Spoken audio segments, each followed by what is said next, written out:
In 1989, Florida was a land of sun, sea, and second chances. For some. For others, like Aileen Warner, it was a prison without bars, where hope died one unpaid bill at a time. Her life had never been easy. She never knew her father, and her mother, an abusive alcoholic, had abandoned her when she was just 14. Left to fend for herself, Aileen had dropped out of high school and never worked more than part-time jobs, scraping by, trying to survive in a world that didn't care whether she lived or died. She had been homeless on and off, lived in shelters, and done whatever she had to survive. Now in her late 30s, things were worse than ever. With no family, no safety net, just a tiny, dingy apartment she could barely afford. The bills had piled up again, the rent overdue by more than a month. She didn't know how she was going to make it another week. Her options were running out, and fast. One night, after yet another day of dead-end interviews and closed doors, Aileen found herself in a rundown bar on the outskirts of Daytona Beach. The kind of place where people went to forget their troubles, where the drinks were cheap, and no one asked questions. Aileen sat alone, staring into her half-empty glass, her mind clouded with thoughts of how unfair life had been to her. That's when she overheard them. Two women sitting at a table nearby were counting money, laughing as they exchanged stories about their clients from that night. They weren't subtle about it. One of them, a young blonde with too much makeup and a short skirt, was boasting about how easy it was. "I made $300, and all I had to do was let him talk about his wife." $300, it was more than Aileen had seen in weeks. She sat there, frozen, the idea slithering into her mind. Prostitution. It was a word she'd always associated with women who had given up on life. Women on the streets with vacant eyes and hollow smiles. But now, she wondered if she was any different from them. The next few days, she couldn't shake the idea. It followed her, haunted her, until it was all she could think about. She hated herself for even considering it. But every time she opened the empty fridge or looked at the stack of bills on the counter, it seemed like less of a choice and more of a necessity. She told herself it would just be a few times, just enough to cover the rent. Then she'd figure something else out. Her first time was awkward, terrifying even. It was a late, humid night when Aileen found herself on a street corner, her heart pounding in her chest. She felt exposed, vulnerable, but she needed the money. Desperation had a way of making everything else fade into the background. A car pulled up, a sleek, dark sedan, and the driver rolled down the window. "Get in," he said. Aileen hesitated, but then slid into the passenger seat, her stomach in knots. The man was older, well-dressed, and reeked of expensive cologne. He drove to a cheap motel on the edge of town. When it was over, he handed her a wad of cash, more than she'd ever seen in a long time. That night, Aileen went home and cried herself to sleep, but the next day, she paid her rent. The next few weeks passed in a blur of cheap motels, shadowy figures, and quick exchanges of money for services. The money wasn't great, but it was enough to keep her going. She told herself that this was temporary, that she was just trying to survive until she could find something better. Most men were older, married, their guilt barely concealed beneath layers of aftershave and cologne. They were desperate, like her, and in a strange way that made it easier. Aileen had trained herself to shut her emotions off during these encounters. She became good at pretending she didn't feel disgusted, pretending that what she was doing didn't make her skin crawl. And then came the night that changed everything. It was late, the air thick with the smell of gasoline and salt from the nearby marina. Aileen had just finished with a client and was walking back toward her apartment when she saw him. He was leaning against a rusted pickup truck watching her. She had seen him around before, a regular in the area, rough around the edges. Normally she would have avoided him, but she needed the money. "Hey," he called out, his voice rough and gravelly. Aileen hesitated, then forced herself to smile. "Looking for company?" He nodded and walked toward her, his clothes worn, his eyes cold. She could feel something wasn't right, but ignored the warning bells going off in her head. She had dealt with rough men before. What was one more?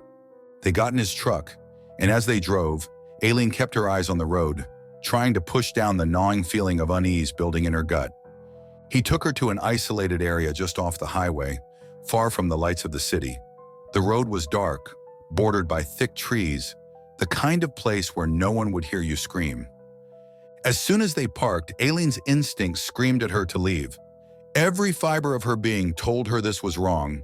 But the money, the thought of not having a roof over her head, of losing what little she had left, kept her in place. They moved to the back of the truck, and everything happened quickly after that.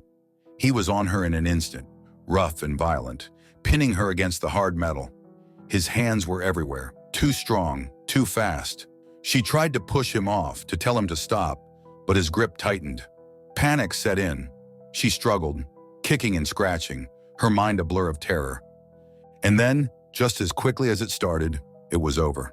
He released her, shoving her to the ground like a piece of garbage, his face twisted with a sneer of contempt.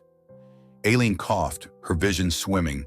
She could barely move, her body trembling from shock and pain. When she finally managed to pull herself together, she looked up at him, her voice a hoarse whisper. "The money." He laughed, a cruel, mocking sound. "Money? You think you deserve money after that?" He turned and walked back toward his truck, leaving her lying in the dirt, her vision blurred with tears of anger and humiliation. But she couldn't find the strength to stop him. She watched as he drove off, the sound of the engine fading into the night, leaving her alone in the darkness. Aileen staggered back to her apartment that night, her body aching, her mind reeling from what had just happened. She couldn't stop replaying it in her mind. She had been used, tossed aside like trash, and worst of all, he hadn't even paid her. The money, the one thing that had made it all bearable. The rage came slowly at first, a simmering anger that built inside her, growing hotter with each passing minute. As she sat there, staring at the peeling wallpaper, something inside her broke. She realized she couldn't keep doing this. She couldn't keep letting the world use her up and spit her out. She wasn't going to be a victim anymore. In the days that followed, Aileen found herself changing. She started carrying a knife. At first, it was just for protection, or so she told herself. She practiced with it at home, holding it in her hand. It made her feel stronger, safer. She told herself it was just a precaution, that she would never actually have to use it. But deep down, she knew the truth. If something like that night ever happened again, she wouldn't hesitate. It wasn't long before she found herself back on the streets, the hunger for money driving her to take more risks. She hated what she was doing, but she didn't see another way out. The next man who picked her up seemed harmless enough, quiet, older, with a weary look in his eyes. He didn't ask for much, just a few hours of her time. But halfway through, Aileen noticed something. The same look of contempt in his eyes, the same cold disregard that the man in the pickup truck had. When he tried to leave without paying, something snapped inside her. This time, she didn't wait for him to overpower her. She didn't give him the chance. In one swift, practiced motion, she pulled the knife from her bag and plunged it into his side. He gasped, his eyes wide with shock. He looked at her like he couldn't believe it, like he hadn't expected her to fight back. But she did. As he crumpled to the floor, gasping for breath, Aileen stood over him. The money was still in his pocket. She took it, her hands shaking, but not from fear, from exhilaration. For the first time in her life, she felt like she had control, and it felt good. Aileen hadn't expected it to be so easy. After the initial shock wore off, there was something else underneath, a dark satisfaction. It filled her with a cold sense of accomplishment. She had taken control, and for the first time in a long time, she didn't feel powerless. It wasn't long before she realized that killing was faster, easier, and far more profitable. Why bother with the degrading dance of negotiation, the physical and emotional toll of the job, when she could get what she needed with one swift motion of her knife? The thought took root in her mind, growing stronger with each passing day. She told herself it was practical. It was survival. These men were scum anyway, the kind who would never be missed. The next time Aileen found herself with a client, her nerves were steadier. It was late, the neon signs outside casting strange shadows across the dingy motel room. The man, a balding businessman from out of town, had barely spoken to her since they'd met. He had simply handed her the agreed-upon sum, and she'd followed him, knowing exactly what would happen next. He lay on the bed, eyes half closed, as she moved toward her purse. Her fingers brushed against the cool metal of the knife, and for a moment she hesitated. She felt a brief flicker of her old self, the part of her that still saw murder as something beyond her grasp, something monstrous. But that part of her was shrinking. She pulled the blade from her purse and approached the bed. He didn't see it coming, didn't even realize what was happening until the blade was sinking in his chest. His eyes open in shock, his hands fumbling to grab her. Blood poured from the wound, pooling around his body as his breath became ragged, shallow. Aileen stood over him, watching as his life drained away. There was no panic this time, no fear. She was calm, almost detached, as she waited for him to die. When he did, she wiped the knife on his shirt and slipped out into the night. Aileen grew more strategic. She learned how to pick her targets more carefully. She chose men who wouldn't be missed, drifters, loners, men traveling for business who wouldn't be expected to check in with anyone for days. Florida's highways were full of them. The next man was a trucker, someone she'd picked up at a roadside diner just outside Jacksonville. He had been easy to lure, a lonely man with too much time on his hands and too much money to spend. They drove to a secluded spot off the highway, and when he made his move, she made hers. She avoided patterns, moving from town to town along the coastline, careful never to frequent the same areas too often. Daytona Beach, Fort Lauderdale, and Jacksonville became her hunting grounds. Then there was a tourist, a businessman on a conference trip who thought he could buy a few hours of her time without consequence. He didn't even see the blade until it was too late. By the time his body was found, Aileen was long gone, already in another town, already planning her next move. Each time it got easier. Each time she felt more in control. But by the time Aileen killed her next victim, something had begun to change. It wasn't fear. Fear was something she had left behind long ago. The kills had started to feel less like survival and more like routine, less about need and more about control. Aileen hadn't needed the money that night. She had enough stashed away to get by for a while. But when he offered her a ride, she accepted without hesitation. It was almost like she was on autopilot, following a script that had become second nature. Aileen was perfecting her technique.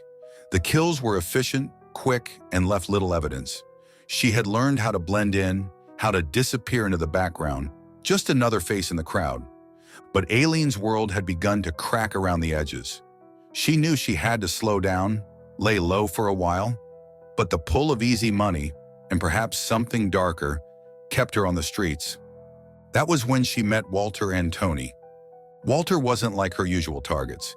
He was well-groomed, successful, and local, everything she normally avoided. Walter was a known figure in the community. He owned a small chain of auto shops in town, and his face had been in the local paper more than once. It was a humid night when they met. Walter was standing outside a swanky hotel bar in Fort Lauderdale, clearly intoxicated, his tie loosened, his suit jacket draped over his arm. He was a man looking to escape the monotony of his life. When he spotted Aileen walking by, his eyes lit up with the same need she had seen in countless men before. He approached her without hesitation, offering her money with barely any words exchanged. The arrogance rolled off him in waves, the kind of arrogance that made Aileen's stomach turn. But arrogance also made men reckless, careless, and easy to manipulate. "Let's go somewhere quieter," he'd said, his voice slurred but determined.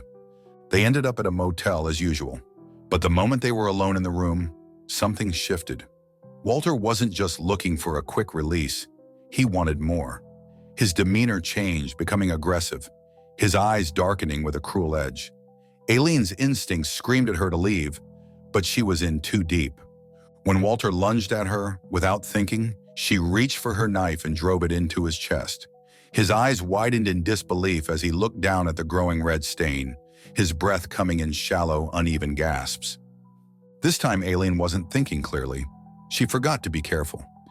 As Walter lay dying on the motel floor, she moved too quickly, too carelessly. In her haste to wipe down the surfaces and leave, she left behind traces, a smudge of her lipstick on his collar, her fingerprints on the glass of water she had sipped from. She didn't even notice the security camera outside the motel office, catching a glimpse of her as she left, slipping into the shadows. But Walter Antoni wasn't a drifter or a faceless stranger. He was a well-known businessman with a family, friends, and a community that would notice his disappearance. And when the police found his body the next morning, it didn't take long for the investigation to begin. The police canvassed the area, asking the usual questions. Who had seen Walter Antoni, who had been at the motel that night? But it wasn't long before they found the security footage. A grainy, low-quality clip of a woman in her late 30s leaving the scene. It wasn't enough to immediately identify her, but it was enough to send a ripple of fear through Aileen. His disappearance made headlines in the local papers. Aileen could feel the net closing around her, the tension building with every passing day. The paranoia was starting to creep in, tightening its grip on her. Every knock at the door made her heart race. Every glance from a passerby felt like an accusation. And then the inevitable happened. It was a Saturday afternoon when they found her. She had been laying low in a cheap motel just outside Daytona Beach, trying to convince herself that she could still outrun the consequences of her actions. She was sitting on the edge of the bed when she heard the heavy footsteps outside. The knock on the door was firm, authoritative. Her heart leapt into her throat. For a moment, she considered running, grabbing her bag and fleeing, disappearing into the streets one last time. But she knew it was over. When the door burst open, 2 officers entered. Aileen didn't fight. She just sat there as they cuffed her wrists and led her out of the dingy room. The ride to the police station was silent, the weight of her actions pressing down on her. The interrogation was brief. The evidence was overwhelming. They asked her why she had done it, why she had killed those men. But Aileen didn't have an answer. How could she explain it? Aileen Wuornos was charged with the murders of 6 men, though the media focused mostly on the death of Walter Antoni, the businessman whose life had ended so abruptly. The press called her a monster, a cold-blooded killer who preyed on vulnerable men. The story dominated the headlines for weeks, and the trial was a spectacle that the public couldn't turn away from. Aileen remained silent. She didn't defend herself, didn't try to explain or justify what she had done. In the end, she was sentenced to life in prison, her name fading from the headlines as quickly as it had appeared. But the memory of what she had done lingered like a shadow, following her through the cold, narrow hallways of the prison where she still remains to this day.